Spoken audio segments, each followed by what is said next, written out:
Hello everyone, welcome to challan.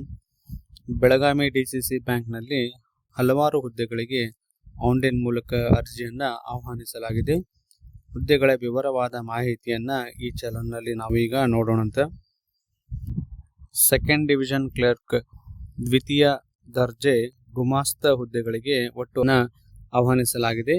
ಇಲ್ಲಿ ನೀವು category wise, cost wise ಎಷ್ಟು ಹುದ್ದೆಗಳಿದ್ದಾವೆ ಅನ್ನುವಂತಹ ಮಾಹಿತಿಯನ್ನು ನೋಡಬಹುದು.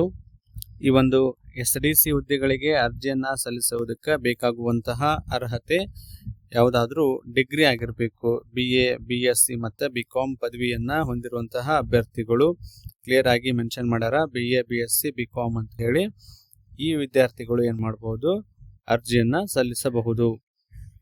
ಒಂದು ಗನ್ಮ್ಯಾನ್ ಹುದ್ದೆಗೆ ಕೂಡ ಅರ್ಜಿಯನ್ನು ಆಹ್ವಾನಿಸಲಾಗಿದೆ.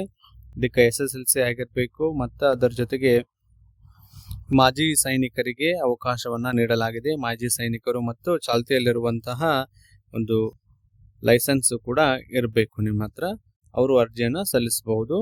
ಸಿಪಾಯಿ ಪ್ಯೂನ್ ಹುದ್ದೆಗಳಿಗೆ ಒಟ್ಟು 20 ಹುದ್ದೆಗಳಿದಾವೆ. ಇಲ್ಲಿಯೂ ಕೂಡ ಕ್ಯಾಟಗರಿ ವೈಸ್ ಎಷ್ಟು ಹುದ್ದೆಗಳು ಇದಾವೆ ಅನ್ನೋದನ್ನ ಮಾಹಿತಿಯನ್ನು ನೀವು ಕಾಣಬಹುದು. ಇದಕ್ಕೆ ವಿದ್ಯಾರ್ಹತೆ SSLCಯನ್ನು ಕಂಪ್ಲೀಟ್ ಮಾಡಿದಂತಹ ಅಭ್ಯರ್ಥಿಗಳು ಅರ್ಜಿಯನ್ನು ಹಾಕೋದಕ್ಕೆ ಅವಕಾಶ ಇದೆ.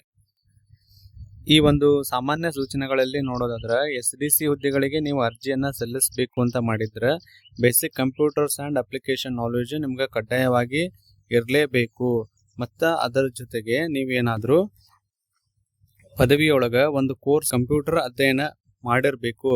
ಇಲ್ಲ ಅಂದರೆ ಕಂಪ್ಯೂಟರ್ ಸರ್ಟಿಫಿಕೇಟ್ಗಳನ್ನಾದರೂ ಕೂಡ ನೀವು ಏನು ಮಾಡಬೇಕು, ಅಪ್ಲೋಡ್ ಮಾಡಲೇಬೇಕು. ಇಟ್ ಮೀನ್ಸ್ ದ್ಯಾಟ್ ಏನಂದರೆ ಕಂಪಲ್ಸರಿ ನೀವು ಪದವಿಯೊಳಗೆ ಕಂಪ್ಯೂಟರ್ ಅಂತ ಹೇಳಿ ಒಂದು ಸಬ್ಜೆಕ್ಟರ ಕಲ್ತಿರ್ಬೇಕು. ಇಲ್ಲ ಅಂತಂದ್ರೆ ಕಂಪ್ಯೂಟರ್ ಸರ್ಟಿಫಿಕೇಟ್ ನಿಮ್ಮ ಹತ್ರ ಇರಲೇಬೇಕು. ಅಪ್ಲೋಡ್ ಮಾಡಬೇಕಾಗಿರೋದ್ರಿಂದ ನಾಲೆಜ್ ಇದೆ ಅಂತ ಹೇಳಿದರೆ ಅಷ್ಟೇ ಸಾಕಾಗೋದಿಲ್ಲ, ಸರ್ಟಿಫಿಕೇಟು ಕೂಡ ನಿಮ್ಮ ಹತ್ರ ಇರಬೇಕು.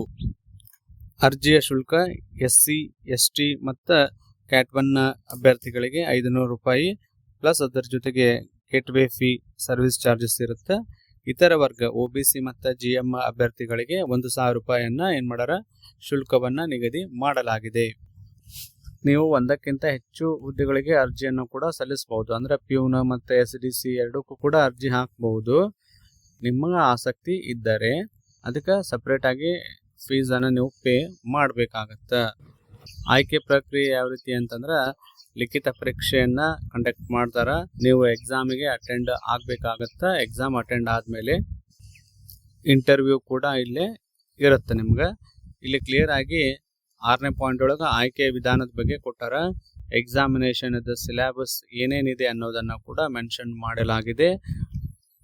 ಸಿಪಾಯಿ ಮತ್ತು ಗನ್ಮ್ಯಾನಿಗೆ ಸಿಲೆಬಸ್ ಬೇರೆ ಇದೆ, ಅದರ ಜೊತೆಗೆ SDCಗೆ ಸಿಲೆಬಸ್ ಬೇರೆ ಇದೆ. ಕ್ಲಿಯರ್ ಆಗಿ ಸಿಲೆಬಸ್ ಅನ್ನು ನೀವು ಅಬ್ಸರ್ವ್ ಮಾಡ್ರಿ. ರಿಟರ್ನ್ ಎಕ್ಸಾಮ್ ಒಳಗೆ ಯಾರು ಅಂಕಗಳನ್ನು ಗಳಿಸಿರ್ತೀರಿ ಅದರಲ್ಲಿ 1:5 ಏನು ಮಾಡ್ತಾರೆ ಅಂದರೆ ಇಂಟರ್ವ್ಯೂಗೆ ಕಾಲ್ ಮಾಡ್ತಾರೆ. ಇಂಟರ್ವ್ಯೂ ಒಳಗೆ 15 ಮಾರ್ಕ್ಸನ್ನು ನಿಗದಿ ಮಾಡ್ಯಾರ. ಇಂಟರ್ವ್ಯೂ ತಗೊಳ್ಳುವಂತಹ ಮಾರ್ಕ್ಸ್ಗಳು ಮತ್ತು ನಿಮ್ಮ ಒಂದು ರಿಟರ್ನ್ ಎಕ್ಸಾಮ್ ಒಳಗೆ ನೀವು ತಗೊಂಡಿರೋಂತಹ ಮಾರ್ಕ್ಸನ್ನು 85%ಗೆ ರೆಡ್ಯೂಸ್ ಮಾಡ್ತಾರೆ.